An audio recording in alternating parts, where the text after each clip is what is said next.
adalah hari ini. Nah, oke, baik. Eh, apakah Ibu Ayu sudah hadir? Sudah ya? Kayaknya sudah deh.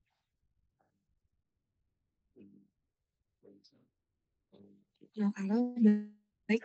Selamat pagi, Pak. Ya, baik Bu. Boleh dimulai Bu berkuliahan. Oke, baik. Oke, baik. Sebentar saya izin siapkan slide-nya dulu. Baik.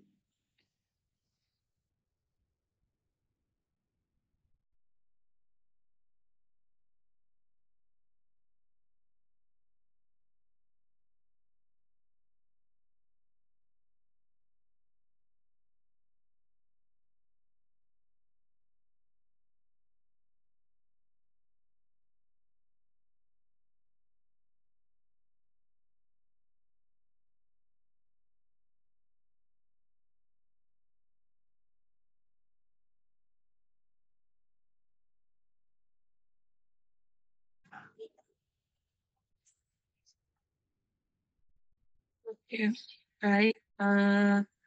Selamat pagi semuanya. Selamat pagi. Hmm, Ya, selamat pagi. Oke, baik. Sebelumnya saya ingin konfirmasi apakah slide-nya terlihat ya? Terlihat. Oke, baik.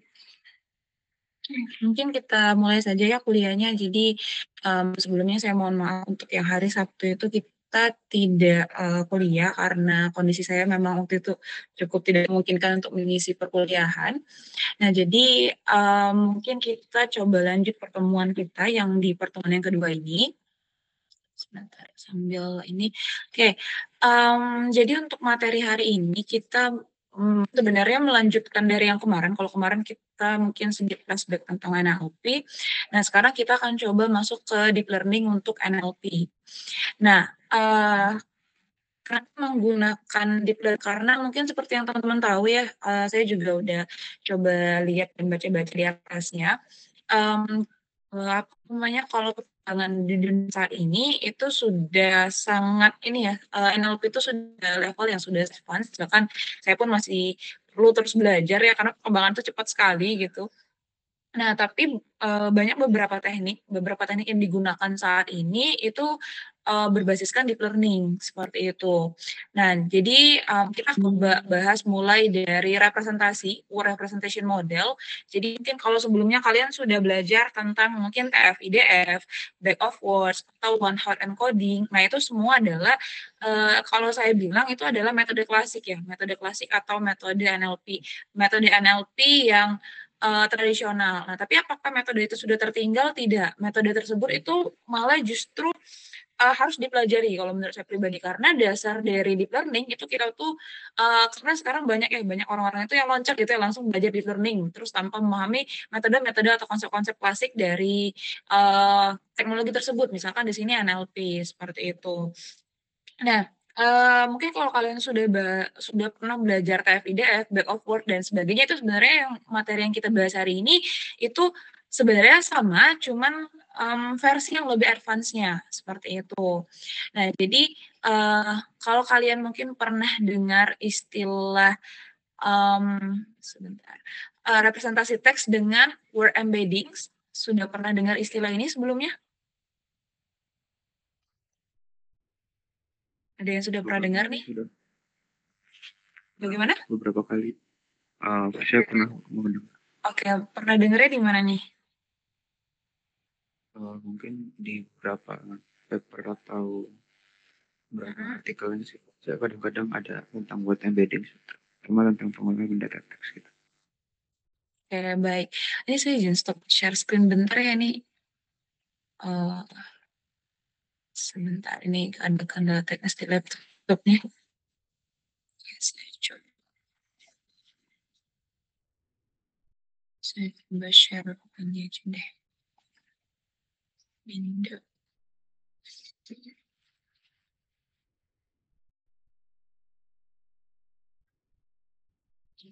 Oke, mmm, ini apakah terlihat ya?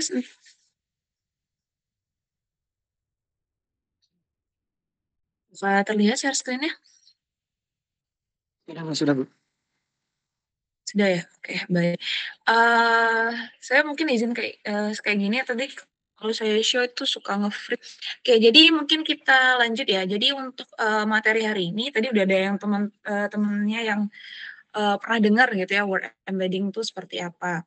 Nah, jadi, untuk keluaran mata kuliah, jadi harapannya setelah, teman-teman dapat kuliah hari ini itu memahami konsep dari word embedding dalam NLP, terus mengenal teknik populer seperti word to fact, glove, dan fast fact gitu ya. Nah lalu, nanti kita akan coba buat demo sederhana gitu ya, mampu membuat dan menggunakan word embedding untuk tugas NLP, seperti itu. Nah, ini ada sebuah kutipan jadi dari saya baca ini di catatannya dari Stanford University, mungkin kalau teman-teman udah pernah ngikut lecture-nya, saya juga udah ngambil beberapa ilustrasi dari lecture-nya juga karena menurut saya menarik gitu ya.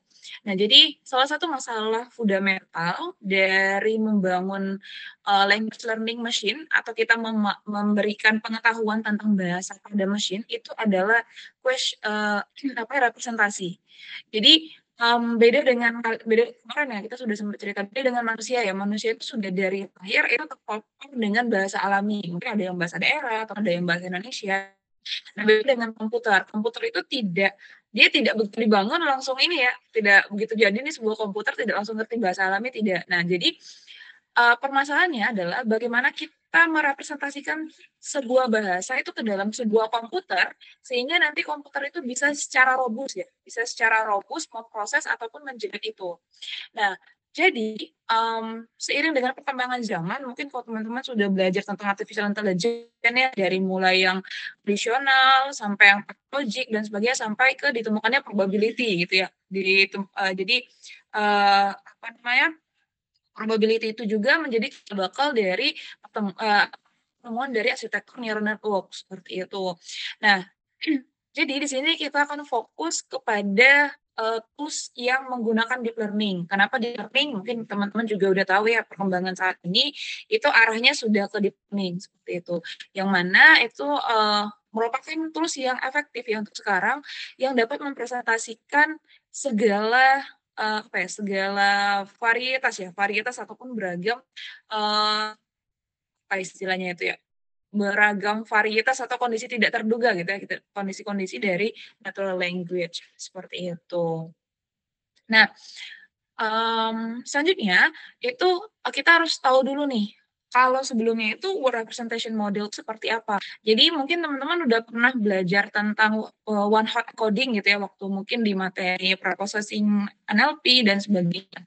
Jadi, one hot representation itu semua kata itu direpresentasikan sebagai satu dan lainnya itu direpresentasikan sebagai nol. Jadi misalkan teman-teman, kita biasanya pakai co-covariance matrix gitu ya, ada kata gitu misalnya, terus nanti, setiap kata itu labelnya satu, sisanya dinolkan, seperti itu. Nah ini apa namanya, metode-metode terdahulu. Nah, sekarang kita masuk ke distribusi representation. Nah, jadi di distribusi representation itu kita pakai co-occurrence matrix, yang mana nanti dia itu ada bentuknya itu term kali term atau word windows. Nah, mungkin ini mirip kalau teman-teman, pakai TF-IDF gitu ya. Jadi nanti ada dalam bentuk kotak, nanti setiap kotak itu merepresentasikan apa, seperti itu. Nah, lalu karena, kalau kita membuat sebuah misalkan kita ada kita punya kata yang besar gitu ya, jadi dimensi matriksnya terlalu besar, nah maka namanya dimensi reduction, seperti itu. Nah di dimensi reduction biasanya yang paling terkenal itu adalah singular value decomposition, seperti itu. Nah, seiring dengan perkembangan zaman dan teknologi dan, ya seperti teman-teman tahu ya komputasi juga semakin, baik dan sebagainya, maka muncul istilah word embeddings. Nah, word embeddings itu terbagi 2, jadi ada yang non konteks, yaitu word yang akan kita coba bahas hari ini, nanti with context, itu adalah BERT, XLNet, dan Elmo, seperti itu. Nah, jadi kita akan fokus ke bagian yang ini ya, ke bagian word embedding, karena itu adalah Di metode ini itu sudah mulai menggunakan prinsip, arsitektur deep learning seperti itu. Sebenarnya bukan deep learning ya, tapi arsitektur neural network bilangnya. Nah, sekarang muncul pertanyaan, mengapa kita perlu merepresentasikan itu ke dalam teks nih? Kenapa sih suatu bahasa itu harus atau mungkin suatu teks kita itu harus merepresentasikannya, seperti itu, merepresentasikan, teks tersebut. Ada yang mau coba volunteer jawab nih? Mengapa kita perlu representasi? Oke, silakan. Kalau menurut saya diperlukannya word embedding seperti yang with context misal dengan Mhm. word to vector itu sehingga kita dapat memudahkan komputer yang hanya bisa mengolah berupa angka gitu. Jadi awalnya nggak bisa karena komputer nggak bisa langsung olah teks, jadi kita harus merepresentasikannya teks-teks tersebut kepada dalam bentuk vektor sehingga dapat diproses oleh komputer. Oke, baik. Terima kasih. Ini siapa ya tadi yang jawab ya? Atas nama Fatir, Bu. Oh, Fatir panggilannya? Iya. Oke, baik. Terima kasih ya tadi. Oke, jadi benar ya jawaban temannya tadi. Mmm, jadi kenapa kita perlu merepresentasikan suatu teks ya? Jadi mungkin teman-teman juga udah tahu, jadi komputer kita itu tidak bisa langsung ya ngolah teks, jadi dari teks langsung diolah, enggak. Tapi semua yang ada atau informasi itu semuanya diubah dalam angka, baik itu speech, baik itu image, ataupun teks. Jadi semuanya itu direpresentasikan dalam angka. Nah, karena semuanya itu direpresentasikan dalam angka, maka kita juga harus tahu nih metode apa yang tepat untuk merepresentasikan teks ini, sehingga nanti angka-angka yang dihasilkan itu bisa diolah dengan baik dengan komputernya, sampai mungkin bisa kemarin ya, bisa memahami sampai ke level semantik bahkan pragmatik, seperti itu. Nah, sekarang kita masuk ke materi selanjutnya nih. Jadi teman-teman udah tahu nih kalau misalkan teks itu harus dirubah representasinya menjadi angka. Nah, sekarang kita bahas, metode-metode yang dulu ya, yang mungkin udah sering dipakai atau mungkin yang kalau saya bilang itu tradisional atau klasik gitu. Jadi teman-teman mungkin sudah tahu back of word dan TF-IDF, yang mana metode ini itu sebenarnya populer sekarang, masih digunakan sampai sekarang. Dan, salah satu kalau kalian ingin belajar dari konsepnya bagaimana mengubah dari teks itu menjadi angka, itu bisa mempelajari 2 konsep ini, seperti itu. Nah, jadi metode populer yang mempresentasikan sebuah teks. Nah, tapi metode ini itu punya keterbatasan. Jadi dia punya keterbatasan yang pertama, itu tidak mempertimbangkan urutan kata. Nah, mungkin teman-teman udah tahu ya tentang back of word dan TF-IDF seperti itu. Jadi yang pertama itu dia tidak mempertimbangkan urutan kata, sehingga informasi kontekstual sering hilang. Nah, jadi, eee ini kelemahannya. Yang kedua, sparsity. Jadi, di sparsity ini maksudnya apa? Jadi representasi teks dengan back of word atau BOW biasa saya bilang atau TF-IDF itu menghasilkan vektor embedding yang berdimensi tinggi yang belum terisi.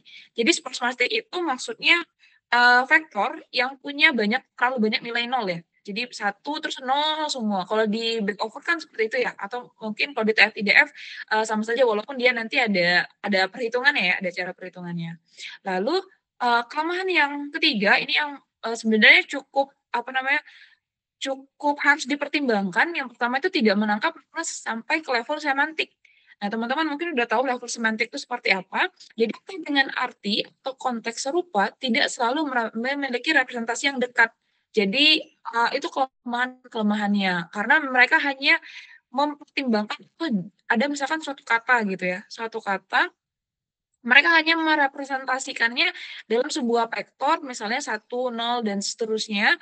Nah, kalau misalnya contohnya misalnya apa ya, contohnya misalnya kemarin merah gitu ya, warna merah itu kemarin kita ambil contoh bisa oke baik, ada yang mau ditanyakan? Oke. Jadi, bisa saja misalkan warna merah. Nah, warna merah itu kan punya banyak makna ya kalau kemarin kita bahas. Nah, itu tidak bisa ditangkap secara semantik, karena mereka hanya, ya sudah warna merah, apapun yang dengan kata merah itu punya representasi vektor yang sama, seperti itu. Nah, sekarang Kenapa kita perlu word embeddings? Nah, tadi kan kalau kemarin kita masih pakai yang metode tradisional, sekarang kita pakai yang word embeddings. Jadi word embeddings itu menawarkan solusi tadi tuh, solusi yang dari kekurangan TF-IDF. Yang pertama, dia itu menangkap makna semantik dan hubungan kontekstual. Jadi hubungan semantik dan menangkap makna semantik dan hubungan kontekstual. Sehingga kata-kata dengan makna rupa itu berada di ruang vektor yang berdekatan. Misalnya kata-kata mungkin kalau teman-teman yang udah belajar word embedding itu biasanya ada queen and king dan sebagainya atau mungkin emperor dan king dan sebagainya. Terus dia dimensinya lebih rendah dan lebih efisien. Nah, teman-teman tahu ya kalau misalkan komputer itu kan semakin besar dimensi matriksnya, semakin bukan semakin sulit ya, semakin banyak atau semakin rumit komputasinya. Misalnya kalau di image, kalau gambar itu kalau misalnya dimensi gambarnya terlalu besar, kita kecilin gitu ya. Misalkan jadi berapa nih? Misalkan 125 ke 125 gitu, seperti itu. Nah, sama juga di teks ya. Jadi kalau misalkan bayangkan misalnya teks kita itu misalkan ada 10.000 kata. Berarti kan berapa banyak kalau kita pakai misalkan bit of word deh misalnya. Berapa banyak dimensi yang harus dimensi matriksnya seperti itu. Nah, sedangkan dengan metode word embedding dia itu bisa punya dimensi yang lebih rendah dan lebih efisien tentunya dalam hal komputasi seperti itu. Lalu aplikasi yang luas di industri. Jadi di industri sekarang itu karena banyak juga ya sudah banyak penelitian ataupun sudah banyak yang create tools-tools untuk word embeddings, nah itu banyak dipakai untuk aplikasi NLP modern. Misalnya untuk analisis sentimen, untuk machine translation ataupun sistem rekomendasi. Nah, ini mungkin kenapa kita dari yang sistem tradisional back of word dan TF-IDF kita beralih ke word embeddings seperti itu. Nah, ini mungkin ilustrasi perbedaannya. Jadi kalau back of word, misalkan kita punya kata small dog, cute, cute cat, dan cute dog. Nah, itu kan kita bentuk dalam sebuah matriks ya. Kita bentuk dalam biasanya kalau di kelas itu biasanya pakai tabel gitu ya. Nah, tabel ini nanti merepresentasikan kalau di back of word ada yang masih ingat? Kira-kira merepresentasikan apa nih angka-angka di dalam ini? Ada yang masih ingat nggak nih di materi pertemuan kuliahnya sebelumnya nih? Oke, ada yang mau coba volunteer? Jadi dong, Oke, oke silakan nih. itu kalau menurut saya itu kan ada dari kata small dog, cute cat, sama cute dog. Hmm. Kemudian itu kan ada Hmm. tiga kata. Dari tiga kata tersebut diambil dari tiga kalimat diambil kata-kata yang mirip seperti di sini ada berarti ada cat, cute, dog, sama small. Itu representasi kolomnya itu adalah kata-kata yang muncul dalam ketiga dokumen dan barisnya itu merepresentasikan banyak dokumen. Misal untuk baris satu, cat, cute, dog, dan small itu ada di 0011. Artinya pada kalimat satu itu cat dan cute itu tidak ada, sedang dog dan small itu ada. Begitu juga dengan baris kedua dan baris ketiga. Bentuk representasinya. Oke, baik. Terima kasih. Ini Fatir ya tadi yang jawab ya? Oke, baik. Terima kasih. Nah, benar ya. Jadi kalau misalkan pakai back of word, kita misalkan ada apa namanya, misalnya anggap di dokumen kita gitu ya, di dokumen atau teks kita itu misalkan punya banyak kata-kata nih, misalkan 10.000 kata gitu. 10.000 kata, terus nanti di tabel yang di atasnya ini, itu merepresentasikan kata apa nih di dalam teks tersebut. Jadi misalkan kayak cute-cute, ini kan muncul 3 kali, maka cukup satu saja yang merepresentasikan. Dan nanti angka-angka di sini, jadi di kalimat pertama, kalimat kedua, dan kalimat ketiga, dia akan misalnya kata cat, kata kalimat pertama itu misalnya dokumen pertama itu small dog, berarti kan kata cat dan cute itu direpresentasikan dengan 0 karena kata tersebut tidak muncul di kalimat pertama. Tapi untuk kata dog dan small itu dibuat satu-satu. Kenapa? Karena munculnya cuma satu kali. Seperti itu. Nah, terus misalkan kata cute, cute, cat. Nah, di sini kata cat itu muncul satu kali dan kata cute itu muncul dua kali. Nah, lalu kalimat atau dokumen kedua itu tidak muncul kata dog dan small. Begitupun seterusnya untuk yang cute dog. Nah, ini apa namanya? Di sini kan kita harus merepresentasikan semua kemungkinan kemunculan kata. Nah, misal ada kata yang misalnya punya kemiripan arti. Misalnya nih bank gitu ya, kata bank kalau dalam bahasa Inggris tuh punya punya banyak makna gitu ya, tergantung dari konteksnya. Tapi di sini itu tetap punya, representasi yang sama. Nah itu yang jadi masalah. Misalnya kalau kata-kata yang punya makna atau mungkin punya 2 makna, misalnya kalau di bahasa Indonesia itu bisa. Bisa itu bisa ular atau bisa dapat gitu ya, kita bisa melakukan misalnya. Nah itu muncul permasalahan di situ.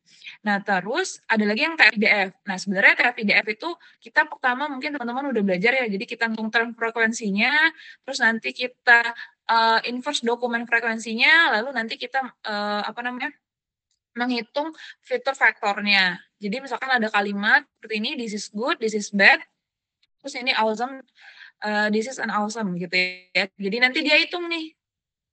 Nah, sebenarnya ini prinsip keduanya itu hampir mirip, cuma beda di representasi faktornya aja.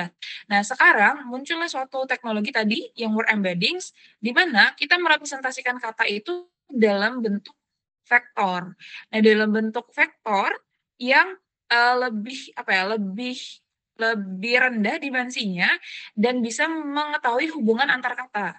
Contohnya misalkan queen dan king, woman and man. Ternyata queen dan king itu punya kesamaan nih, kesamaan representasi atau disebutnya dengan semantic relationship. Atau misalkan nanti syntactic relationship. Jadi misalkan big dan biggest. Oh ternyata dia ini punya kesamaan makna nih. Karena dia apa? Bedanya adalah bentuk ini ya, kalau big itu besar, kalau ini sangat besar. Nah, beda dengan back of word dan TF-IDF.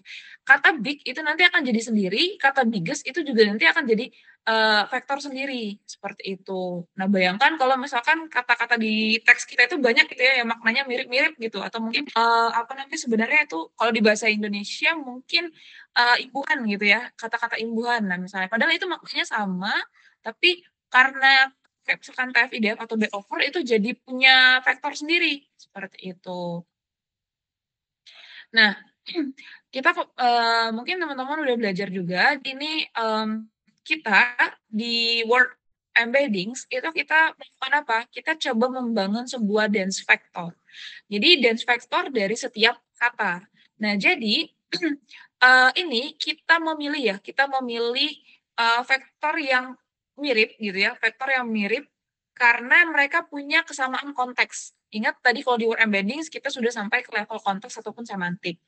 Nah, di sini kita menghitung kemiripan suatu vektor itu dengan ini ya, kalian dot ya, kalian dot produk seperti itu. Nah, contohnya misalkan di sini kata banking. Kata banking itu kalau direpresentasikan dalam vektor, nah ini kalian bisa mendefinisikan sendiri ya. Mau misalkan satu kata itu misalnya berapa nih dimensi vektornya seperti itu. Nah, ini misalkan ini. Lalu di sini ada kata monetary. Nah, kalau teman-teman lihat, mungkin di sini, oh di sini kok secara ini tidak, apa namanya, kok tidak, apa namanya, kalau di sini, ini apa ya, angka-angka ini apa? Nah, angka-angka inilah yang nanti jadi, bisa dibilang ciri ya, atau mungkin representasi vektor dari kata ini, seperti itu. Nah, di sini catatan, word vector itu bisa juga disebut sebagai word embeddings. Jadi kalau ada istilah word vector, word embeddings, ataupun neural word representation, itu intinya sama. Intinya ngomongin representasi dari vektor suatu angka, yang mana mereka itu adalah distribute representation. Nah, jadi embedding itu, mmm word embedding itu adalah tipe dari representasi, jadi tipe dari representasi kata, ya pasti numerikal ya, yang mana itu adalah numerical vector, yang bisa menangkap, jadi dia itu bisa menangkap atau, mempunyai kemampuan untuk apa ya, mengetahui atau bukan mengetahui, istilahnya apa ya, melakukan ya, suatu metode yang mampu menangkap gitu, kemem kemiripan arti ya, kemiripan arti karena mempunyai representasi yang mirip. Contohnya misalkan kayak matematik dan statics. Matematik dan statics itu dia sebenarnya punya satu ini ya, punya satu kesamaan nih misalnya, misalkan matematik dan statics kesamaannya apa gitu ya, atau misalkan tiger dan lion itu sama-sama misalkan binatang di hutan dan sebagainya. Nah itu yang, membuat embeddings itu menjadi teknologi yang atau mungkin yang paling sering dipakai di perkembangan alat ini. Nah, sebenarnya seiring dengan perkembangan zaman, work embedded di sini juga terus berkembang ya. Jadi juga terus berkembang. Dulu mungkin masih kita akan coba fokus ke ini ya, ke konteks independen dulu. Jadi kalau di konteks independen itu ada work to fact, ada glove, dan fast tag. Nah, tapi seiring dengan perkembangan teknologi dan ditemukannya berbagai arsitektur deep learning, mmm, di sini muncul juga yang konteks dependent. Jadi sudah sampai ke level sebenarnya pragmatik ya harapannya. Jadi kalau, di konteks dependent itu ada yang berbasis RN base. Kalau pakai RNN, sorry, ini teman-teman mungkin sudah pernah bahas arsitektur RNN ya, Recurrent Neural Network atau LSTM dalamnya dan sebagainya, itu ada Elmo dan Cove. Oke, terus yang sekarang itu adalah gabungan dari konteks dependent dan transformasi. Nah, itu yang mulai dipakai di LLM. Jadi large language model itu biasanya pakai transformer. Ada BERT, ada XLM, ada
dan seterusnya. Itu dia akan belajar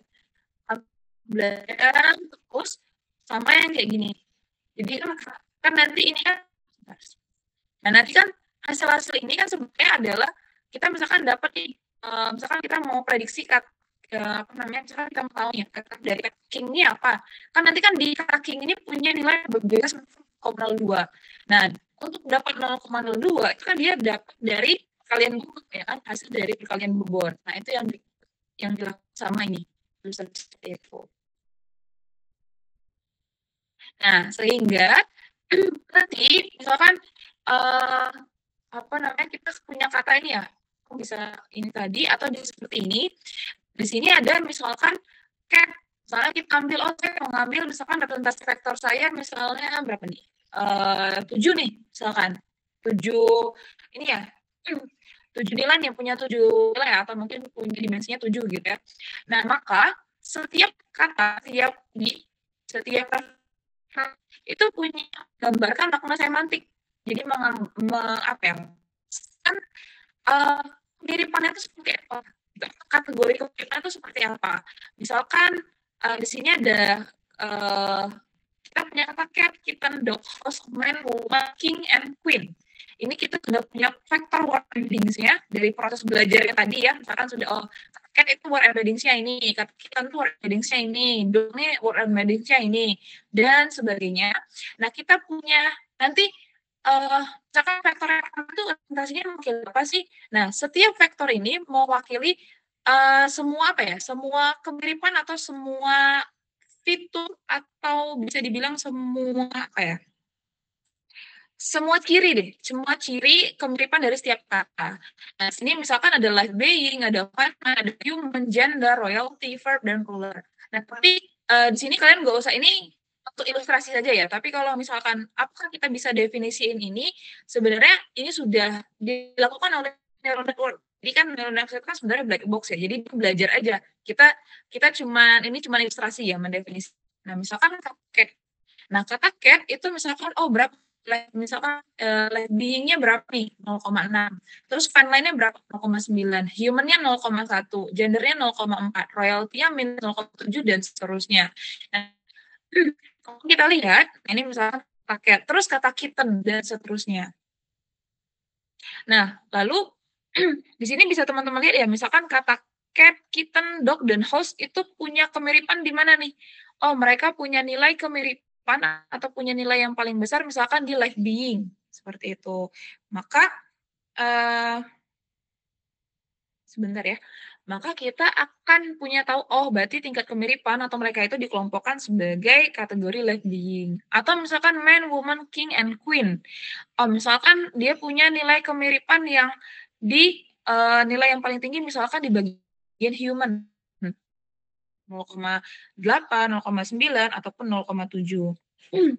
Nah, di sini lalu karena kita ini ya, biasanya kan kita mau tahu nih, 7 berarti kan punya 7 dimensi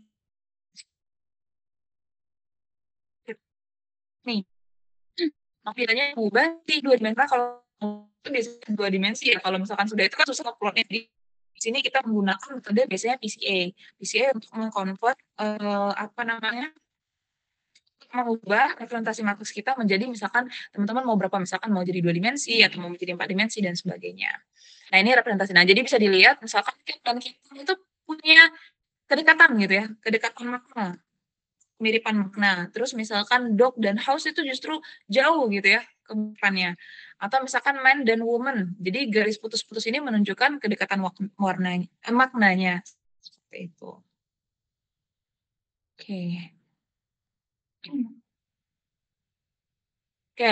Nah, tadi kan sudah ini ya. Jadi kan itu cara kerja bagaimana word to fact itu membentuk representasi sebuah vektor ya, bagaimana dia membentuk representasi sebuah vektor. Nah, tadi kan ada 2 metode nih, ada metode, apa namanya, continuous back of word dan skip gram. Nah, jadi di sini bisa dilihat ya ilustrasinya. Jadi kalau, mmm, CB CBOW itu ya atau continuous back of word. Nah, itu dia punya input, jadi inputnya itu adalah kata-kata sekitarnya dengan projection-nya. Jadi ini belajar untuk memprediksi apa yang bakal melengkapi teks. Misalnya kayak, ada nggak ya ilustrasi? Oke.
Saya tunggu sebentar ya, ibunya jaringannya hilang.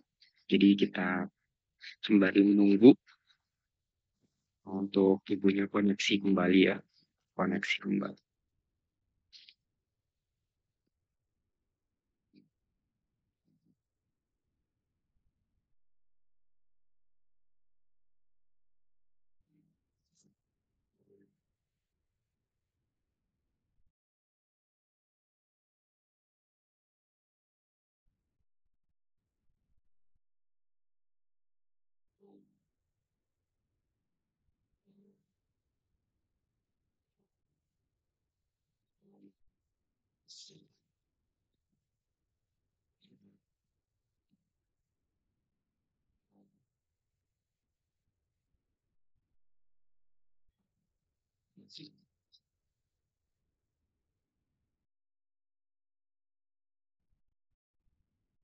Oke, sebelumnya mohon maaf ya, ini tadi koneksinya tiba-tiba terputus, jadi sebenarnya memang di kantor. Oke Bu, tidak apa-apa Bu, Oke. lanjut Bu.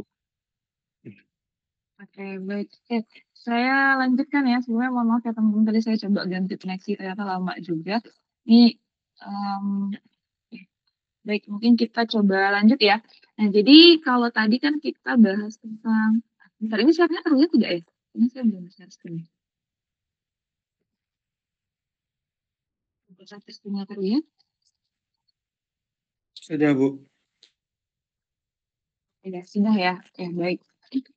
Nah, jadi kita ini ya, kita bahas lagi nih. Jadi tadi di metode word embeddings itu ada dua, ada CBOW atau continuous over sama skip and gram. Nah, bedanya itu adalah cara mereka belajar. Jadi kalau misalkan CBOW itu dia belajar itu data, jadi dia inputnya itu adalah data kata-kata di sekitarnya untuk memprediksi kata targetnya nih. Misal tadi contohnya kita punya suatu kata nih, misalnya untuk machine translation atau mungkin untuk chatbot dan sebagainya.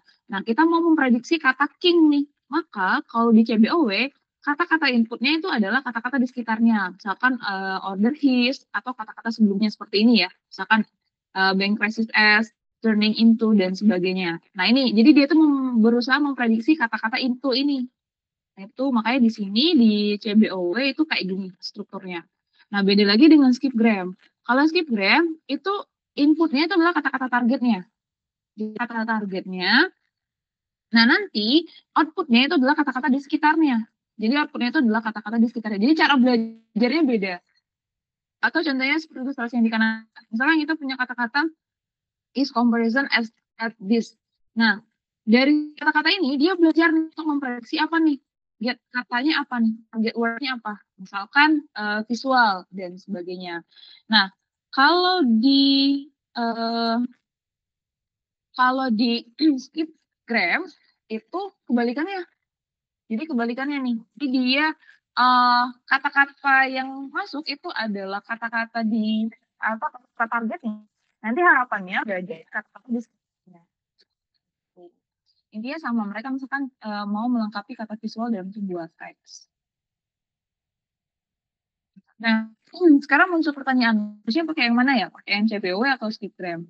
Nah, jadi skipgram itu punya performa yang baik kalau kita punya data yang cukup terbatas ya. Maksudnya terbatas ini bukan hanya terbatasnya 20 ya, karena kalau di neural network kan tidak bisa ya pakai data yang terlalu sedikit, justru malah jadi masalah gitu ya.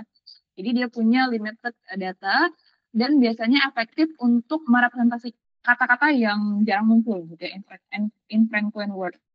Nah, tapi kalau misalkan di CBOW itu dia punya model yang apa ya, yang lebih baik kalau misalkan untuk kata-kata yang sering muncul ya, atau mungkin kata-kata itu commonly atau apa ya kalau di bahasa Inggris. Jadi dia itu kata-kata yang sering muncul dalam satu teks atau mungkin kata-kata yang lazim. Nah, tinggal disesuaikan aja dengan kebutuhan teman-teman. Nah, kalau itu word to fact, masuk ke GLOVE. GLOVE ini adalah Global Vector Word for Word Representation. Nah, ini sebenarnya GLOVE ini itu adalah pengembangan selanjutnya dari word to fact dari Stanford University. Jadi Stanford itu juga buat metode sendiri ya, biasanya kalau itu. Nah, jadi dia itu adalah pendekatan berbasis statistik untuk menghasilkan sebuah embeddings atau embeddings kata. Nah, GLOVE ini itu adalah teknik representasi kata yang menggabungkan metode statistik distribusi kata dalam sebuah teks untuk menghasilkan word embeddings. Nah, beda dengan seperti word to fact yang berfokus pada prediksi kata konteks. Jadi dia tuh word to fact itu kan misalkan ada kata tadi ya, misalkan dia akan memprediksi nih target katanya apa nih, visual dan sebagainya. Nah, kalau di GLOVE dia itu memasukkan informasi statik global dari keseluruhan korpus seperti itu. Sehingga GLOVE ini dirancang untuk menangkap hubungan semantik antar kata dengan menggunakan data statistik global yang disimpan dalam matriks co-occurrence. Nah, ilustrasinya seperti apa? Nah, seperti ini. Jadi, sebenarnya sama ya. Jadi, di NLP itu kita pasti berdekatan dengan matriks co-occurrence. Jadi, matriks co-occurrence itu adalah jenis matriks yang menghitung seberapa sering setiap pasangan kata muncul bersama dalam satu jendela konteks di seluruh korpus. Jadi, ini contohnya bentuk matriksnya. Nah, GLOVE ini, dia itu menganggap bahwa hubungan semantik antar kata itu bisa didapatkan dari seberapa sering kata-kata itu muncul di seluruh teks. Jadi sebenarnya hampir mirip dengan KFIDF ya sebenarnya ini, seperti itu. Nah, maka semakin sering dua kata muncul bersama, semakin besar kemungkinan keduanya berhubungan secara semantik. Jadi, ya ini sebenarnya kalau word to fact itu adalah back of word yang pakai neural network. Kalau ini mungkin kita bisa bilang TF-IDF tapi sudah pakai arsitektur deep learning gitu. Nah, dari matriks ini, Block itu menghitung skor untuk kata-kata tersebut dengan tujuan untuk menghasilkan representasi vektor yang konsisten dengan pola kemungkinan pasangan kata di korpus. Seperti itu. Jadi dia di sini misalkan punya kata, punya dokumen, 3 dokumen seperti ini. Nah, nanti dia akan bentuk occurrence matrixnya seperti ini. Nah, word to fact sama Block itu sebenarnya sama, cuman hanya berbeda dari cara belajar dari metodenya seperti itu. Intinya mereka menangkap hubungan antara kata, hubungan antara kata. Misalkan di sini ada man and woman, ternyata itu punya hubungan juga dengan sir, misalkan punya hubungan juga dengan uncle, queen, dan king, dan sebagainya. Jadi dia lebih kompleks menangkap hubungan. Nah, itu dari Glove. Nah, sekarang kita masuk ke FastText, atau mungkin ini yang paling baru ya. Jadi yang paling baru itu adalah FastText, library FastText. Kalau word to fact itu dari tadi 2013, kalau yang Glove ini saya lupa Stanford itu publish kapan, tapi ini yang paling baru itu adalah FastText. Jadi FastText itu adalah kalau tadi yang Glove itu dari Stanford, nah kalau FastText ini dikembangkan sama Facebook IA Research atau FAIR gitu ya. Nah, berbeda dengan word to fact atau Glove yang meletakkan setiap kata sebagai satu unit, jadi dia pakai yang ini ya. Kalau kemarin kita bahasnya kalau di levelnya itu hanya satu kata ya, jadi satu level terkecil jadi satu unit. Nah, kalau FastText itu melakukan pemodelan berbasis subword atau karakter n-gram. Jadi dia berdasarkan ya. Kalau misalkan kalau di bahasa Indonesia itu misalkan kata budi. Nah, itu misalkan kalian bisa tentukan, misalkan mau berapa kata nih, misalkan maksudnya mau berapa karakter nih. Misalkan mau 2 karakter, berarti bu dan di gitu. Nah, itu bedanya antara word to fact, Glove, dan FastText. Kalau di FastText itu dia pakai kata itu dipecah lagi jadi karakter gitu ya. Makanya di sini ada karakter n-grams atau subword seperti itu. Nah, jadi untuk membuat FastText itu dia karena dia melihat ini ya, kenapa adanya FastText? Karena ada mungkin beberapa kondisi bahasa itu yang kesulitan nih kalau kita tangkap maknanya secara kata, tapi akan memudahkan kalau misalkan ditangkap sebagai karakter sebagai kumpulan karakter. Nah, makanya di sini FastText itu lebih fleksibel dan mampu mengatasi beberapa keterbatasan yang ada dalam model embedding sebelumnya. Seperti itu. Nah, contohnya ini FastText. Jadi FastText itu ada ini ya. Jadi kalau di FastText itu mungkin kalian udah belajar n-gram, jadi dia ada juga karakter n-gram bilangnya atau n-gram karakter. Nah, contohnya seperti ini. Misalkan kita ada kata unhappy. Kalau misalkan di word to fact, kata unhappy ini akan akan langsung diolah gitu ya. Langsung diolah misalkan di sini kita dapat memprediksi kata visual gitu ya.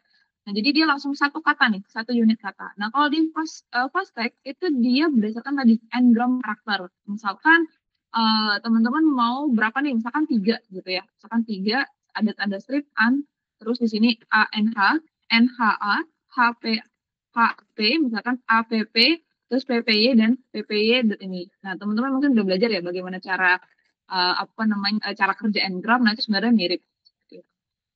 Nah, nanti hasil dari semua representasi ini akan dilakukan submission untuk menebak katanya apa nih misalnya seperti itu, atau hubungan katanya dengan kata apa.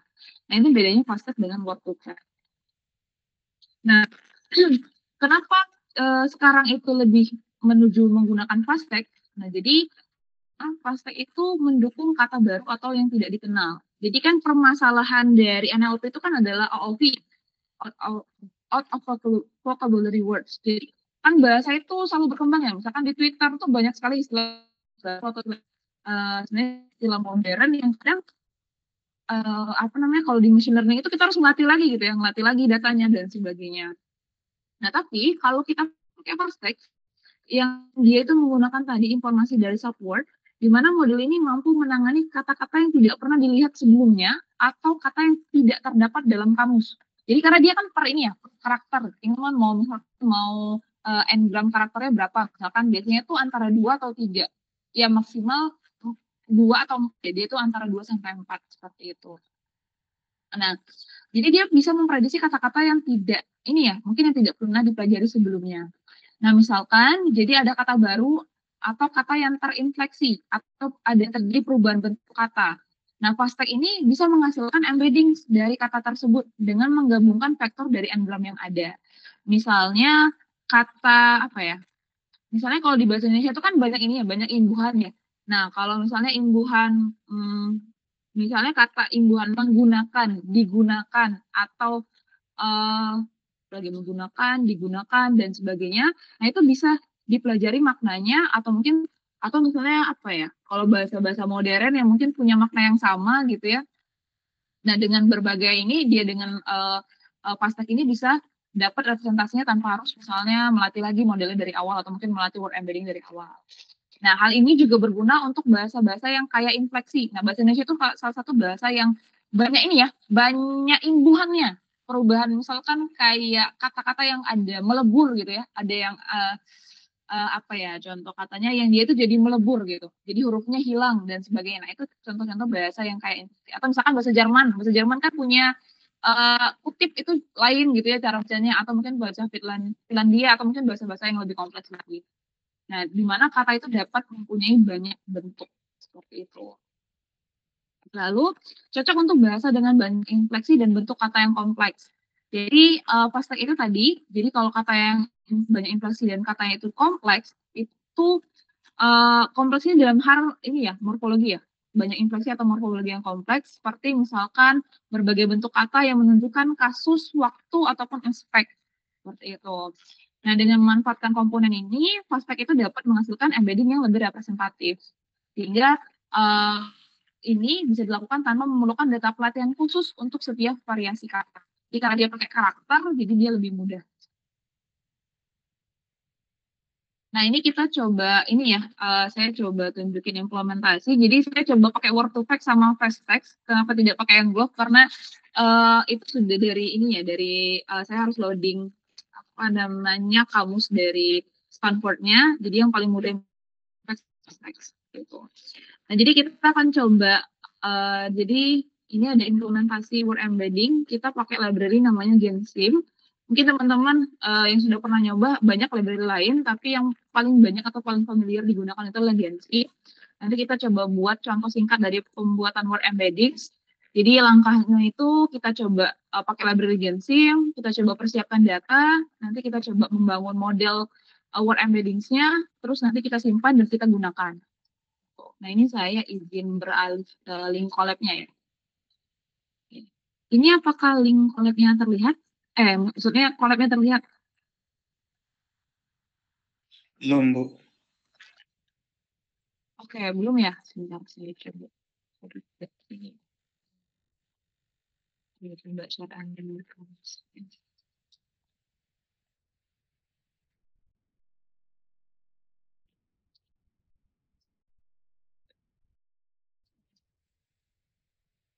Oke, ini apakah terlihat?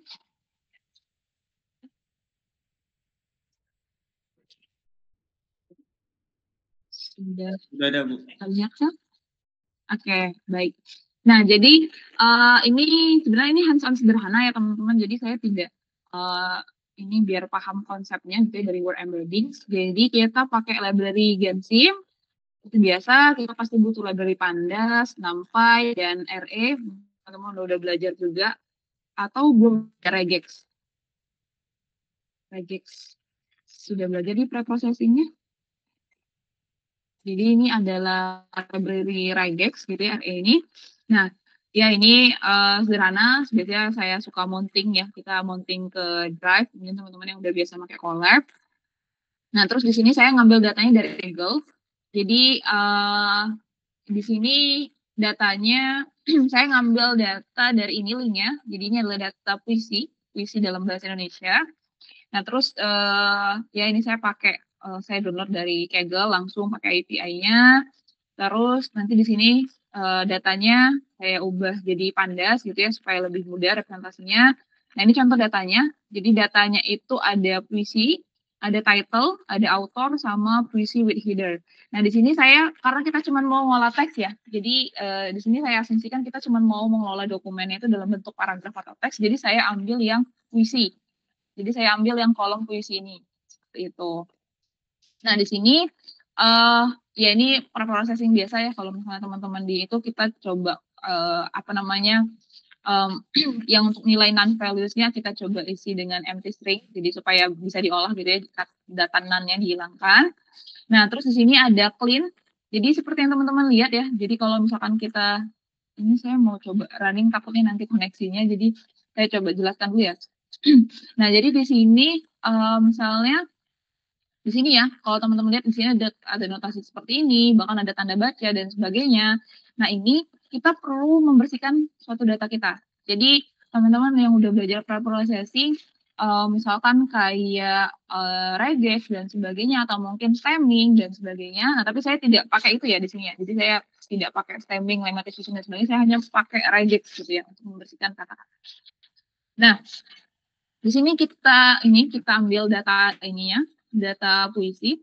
Nah, di sini saya buat function untuk clean text. Jadi ini ada fungsi regex, jadi mengkonversi ke huruf kecil ya. Terus misalnya menghapus angka, menghapus karakter new line, menghapus spasi yang berlebih, menghapus titik yang berlebih, terus ya, menghapus karakter khusus dan sebagainya.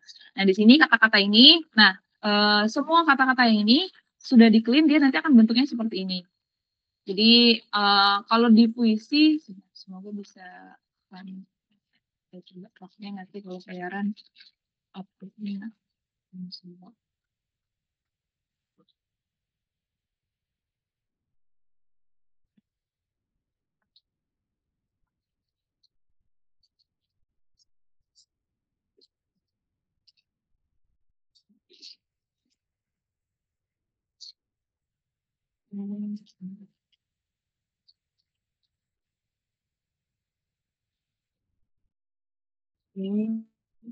Nah, ini datanya, jadi dia jadi data seperti ini ya, jadi udah bentuk teks satu paragraf gitu ya. Kalau misalkan puisi itu kan biasanya ke bawah ya, misalkan tiada lagi rasa di hatiku ke bawah, dan misalkan tiada lagi keraguan di kini, dan terus ke bawah. Nah, ini saya ubah jadi sebuah paragraf gitu ya, jadi sebuah paragraf yang mana tadi misalnya kalau di sini ada tanda baca ini, and, dan sebagainya, terus misalkan ada spasi atau tanda baca yang lainnya, itu hilang. Sudah bentuknya hanya teks saja. Itunya hanya bentuknya hanya teks. Oke. Nah, di sini sama kita konsepnya itu kita masih melakukan tokenizer ya. Jadi tokenizer itu kan setiap kata itu kita beri token, ya kan kita kasih token-token gitu ya yang merepresentasikan kata-kata tersebut. Nah, di Gensim mungkin teman-teman pernah nyoba pakai tokenizer. Nah, tapi Gensim itu juga sebenarnya udah menyediakan ya. Jadi menyediakan fitur untuk mentokenize suatu kata. Jadi boleh pakai yang ini, boleh mau pakai yang tokenizer juga boleh. Tapi di sini saya karena mau pakai library Gensim ya sudah sekalian pakai yang disediain sama Gensim aja. Nah, jadi di sini kita mentokenize. Jadi yang ini tadi, yang ini kan masih dalam satu kesatuan ya. Jadi kan semua prinsip awal atau mungkin langkah awalnya itu adalah kita mengubah kata-kata ini menjadi sebuah token ya kan, menjadi token, kumpulan token. Nah, di sini data puisi itu kita tokenize, nah nanti hasilnya seperti ini. Jadi, misalkan tiada lagi resah di hatiku, ini ya, yang sudah ini ya, tiada lagi resah di hatiku dan sebagainya. Nah, ini kan dipisah-pisah ya, dipisah jadi per unit, gitu ya kan. Per unit ini, per unit kata terkecil ini yang disebut dengan token. Seperti itu. Nah, ini setelah kita token, maka kita pakai data yang telah terpisah-pisah ini ya, terpisah-pisah ini kita buat model embeddingnya nih. Kita buat model embeddingnya untuk dapat ininya nih, representasi vektor kata ini apa aja, gitu ya. Misalkan di sini kita pakai API dari Word2Vec. Nah, di sini kita latih nih. Jadi cara manggilnya itu adalah from gensim.model import Word2Vec. Nah, di sini kita kita latih nih modelnya. Jadi misalkan window-nya mau berapa nih? Mau berapa kata sebelum nih? Terus mau minimal count-nya berapa? Mau workers-nya berapa? Terus mau epoch-nya berapa? Nah, ini teman-teman bisa lihat di dokumentasinya Gensim ya. Jadi ini pengaturan. Nah, ini biasanya saya pakai yang default standarnya ya, yang udah dari libraries-nya. Jadi window-nya tuh apa? Window itu mau kata berapa kata nih? Berapa kata yang terlihat gitu ya.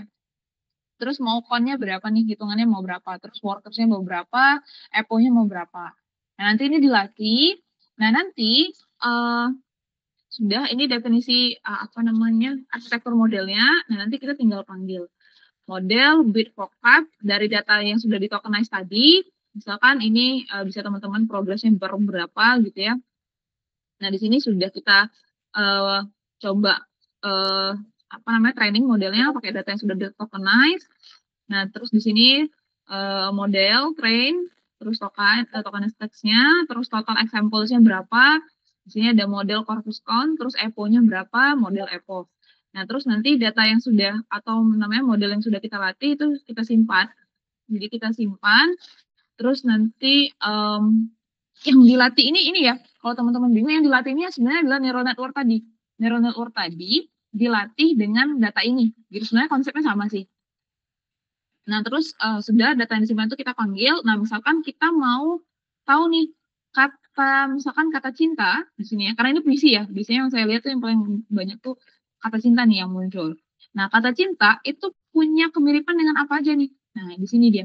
Oh, kata cinta tuh punya kemiripan dengan huruf C besar ya, huruf C. Nah, ini permasalahan dari word to fact. Jadi kalau ini permasalahan kalau kita ngeregeksnya nggak bener ya. Karena kan berbeda satu huruf besar dan huruf kecil aja itu sudah jadi satu token ya. Kalau pakai tokenizer ya. Kalau kita pakai tokenizer kan beda. Misalnya kayak cinta huruf kecil dengan cinta huruf besar tuh juga jadi token sendiri gitu. Nah, itu balik lagi ke regex ya. Ini proses regexnya nih, karena ini kurang bagus saya ngeregexnya gitu. Jadi yang kata cinta ini tidak berubah jadi huruf kecil.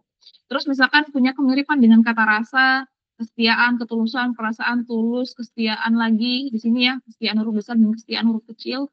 Jadi punya token yang berbeda, itu permasalahan dari tokenizer. Terus sesungguhnya hati dan tercipta. Nah, ini kalau teman-teman lihat, oh berarti kata cinta itu punya kemiripan representasi atau punya nilai bobot-bobot yang sama dengan kata-kata ini. Nah, sekarang kita lihat, oh misalnya saya mau tahu nih hubungan kata antara benci. Oh, ternyata cinta dan benci itu punya kemiripan 0,48.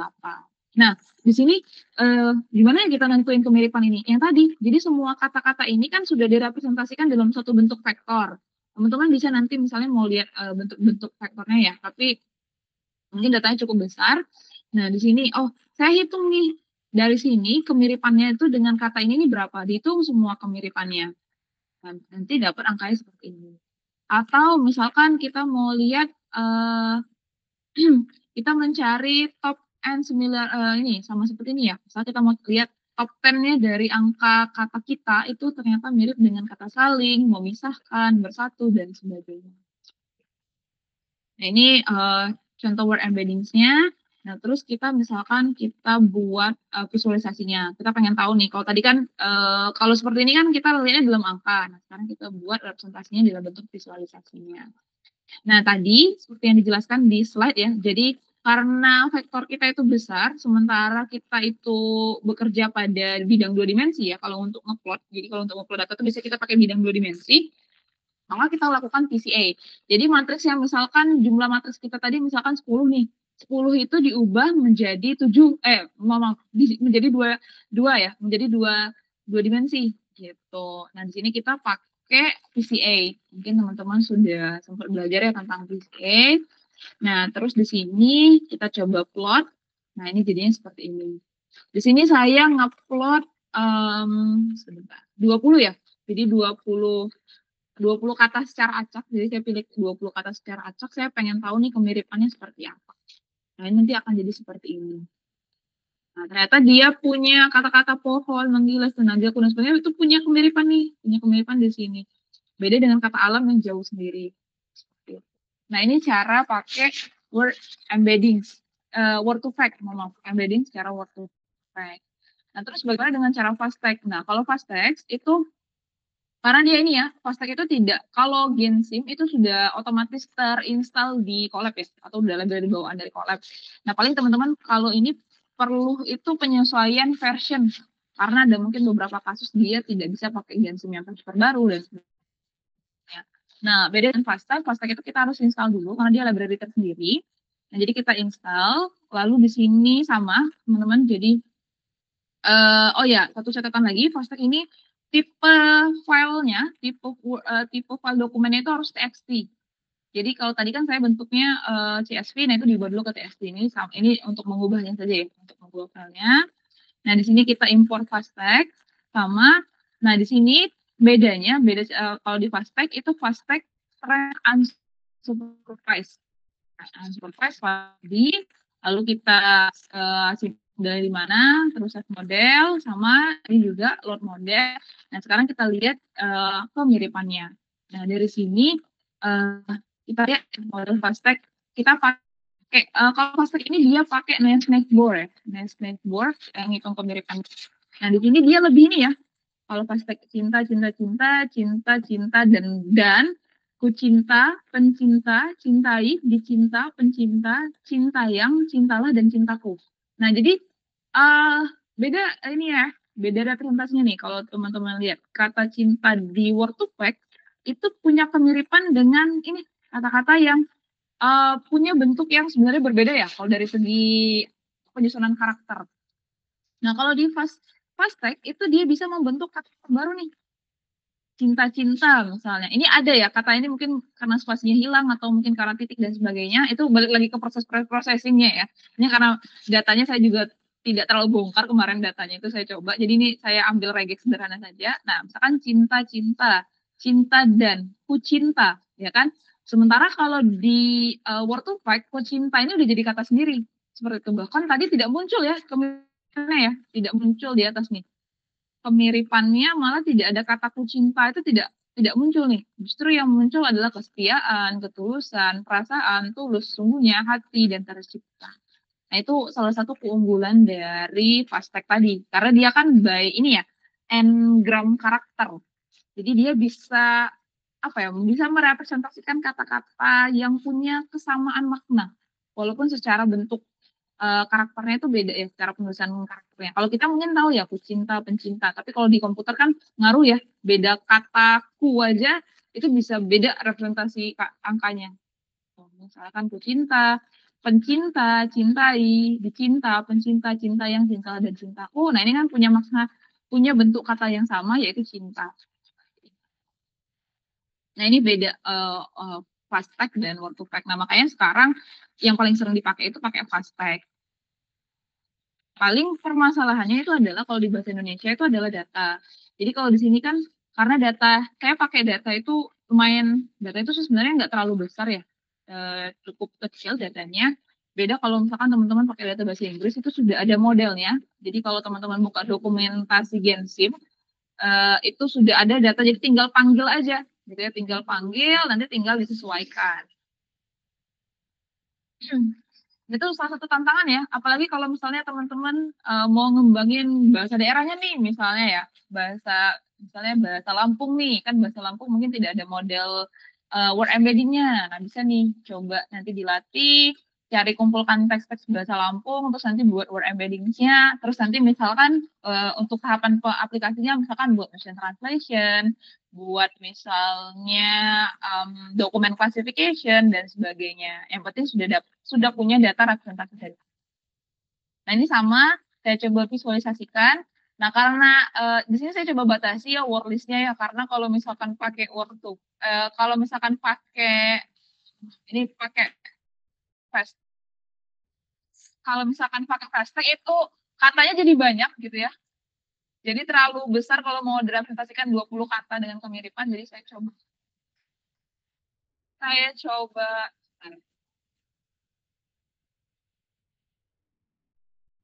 Nah, jadi saya coba batasi cinta, benci, saya, dan kamu. Ya, seperti biasa, ini kita ubah dalam array, terus kita PCA. Nah, data yang sudah di PCA ini, kita coba bentuk plot, nanti jadinya seperti ini. Nah, ini agak Beda ya, cinta, benci, dan saya itu mungkin punya kemiripan, mungkinnya masih di daerah-daerah sekitar sini, tapi begitu kata kamu itu jauh referensinya. Nah mungkin ini teman-teman, jadi penggunaan untuk word embeddings dengan word to fact dan word to fact dan fast text. Nah kalau Globe itu teman-teman harus ini ya, harus panggil kamus dari Stanford-nya. Jadi saya belum terlalu nge-explore yang Globe itu apakah ada bahasa Indonesia atau tidak gitu. Nah ini yang saya coba untuk pakai fast text sama word to. Oke, mungkin sampai sini ada yang mau ditanyain atau ada yang mau didiskusikan dulu terkait ini? Saya mau ketemu. Mhm. Nanti ini. Oh iya, nanti saya coba share, saya coba koordinasi sama Pak Ardika ya.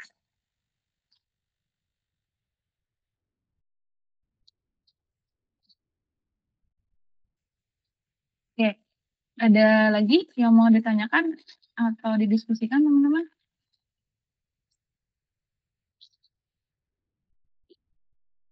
Ada nggak nih yang mau coba didiskusikan atau ada yang mau ditanyakan terkait materi hari ini? Nanti kita coba fokus ke ini dulu ya hari ini yang ke konteks konteks konteks independen. Nanti kita akan coba bahas di yang konteks dependennya ada transformasi first. Tapi mungkin saya tidak akan coba bahas semuanya ya. Jadi saya coba ambil contoh yang bisa teman-teman kira-kira terapkan atau mungkin coba bisa buat soalnya. Oke, ada yang mau ditanyakan atau ada yang mau diskusikan atau ini? Kalau dari segi materi sih sebenarnya materinya udah selesai. Nanti kita coba link collab-nya, nanti kalau saat ini saya coba link collab-nya sudah saya share juga. Teman-teman boleh ini collab-nya hanya sederhana ya teman-teman. Jadi saya coba yang implementasi sederhana walaupun nanti secara ininya sudah banyak sekali ya, sudah banyak sudah banyak tools, bahkan sudah banyak model. Jadi kita tinggal ini aja sih sebenarnya, tinggal memanggil model word embedding yang sudah dilatih oleh orang. Kita cukup panggil saja modelnya. Sebentar, kalau di Jensen itu ya.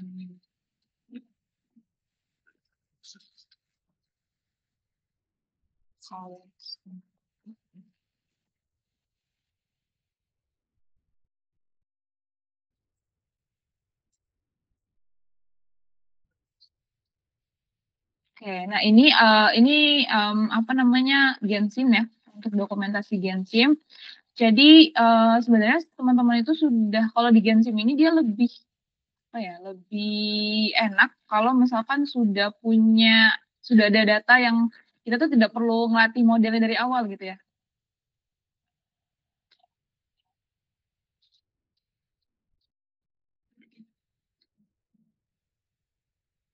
Misalnya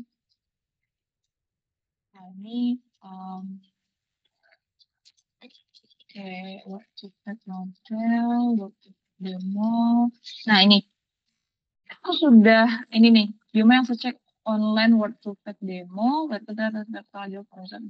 nah ini, jadi kita sudah punya datanya ya, cuman ya itu kelemahan dari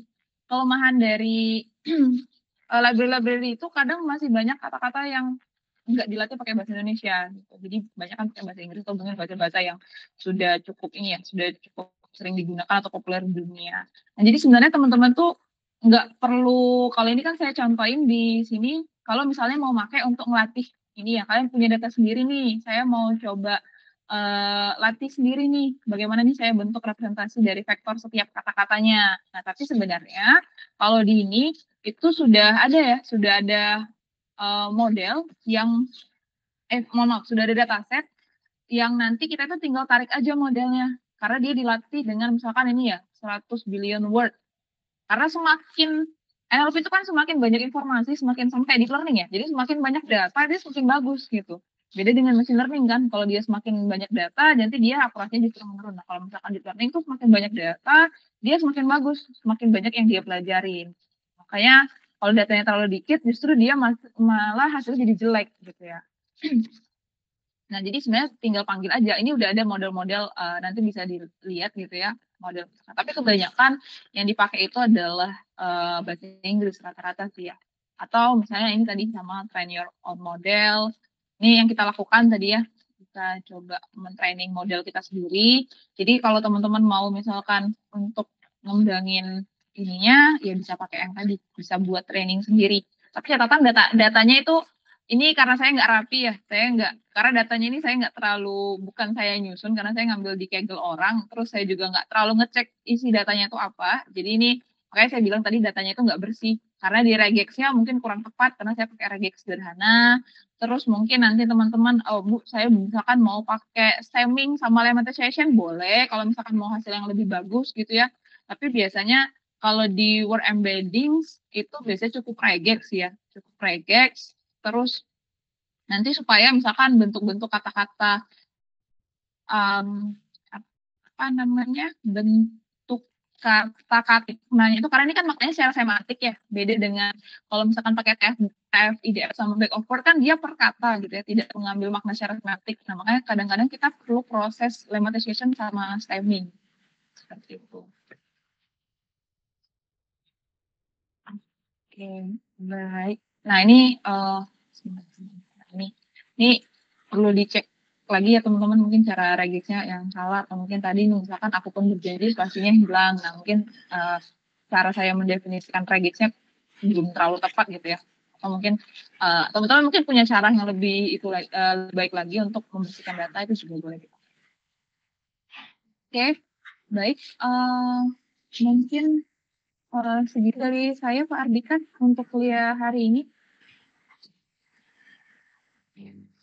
Baik Ibu, terima kasih banyak Ibu, Bu Ayu. Sangat ini ya, menarik sekali ya, word embedding dan pakai Genshin juga. Oke, baik, sudah selesai perkuliahan kita pagi ini.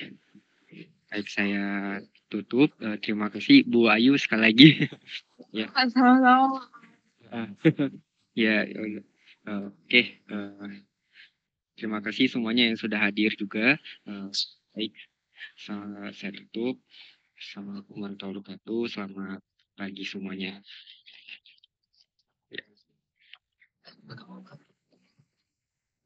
Ada pertanyaan kemarin yang sebelumnya yang terkait absensi.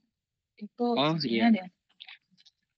Kalau absensinya sudah terrecord di akun Google-nya saya. Jadi ada yang masuk itu bakalan terrecord ke Google Sheet. Jadi saya tahu nih ada yang masuk ada yang enggak gitu. Jadi dilihat dari sana aja. Baik. Ya. Siap. Oh iya Bu Ayu, untuk materinya mungkin upload di GCR aja nggak apa-apa. Oh, yang di share tadi ya Pak, yang di invite tadi ya? Iya. Oh, oke. Nanti saya coba lagi. Siap. Oke. Baik. Oke, mungkin saya terima kasih ya Pak Ardika, dan tadi saya lihat ada Bu Lulu juga. Terima kasih untuk kesempatannya mungkin. Oh, ada Bu Lulu. Oh iya. Ya, mungkin saya izin live ya untuk ininya. Iya. Baik. Ya, terima kasih semuanya. Terima kasih.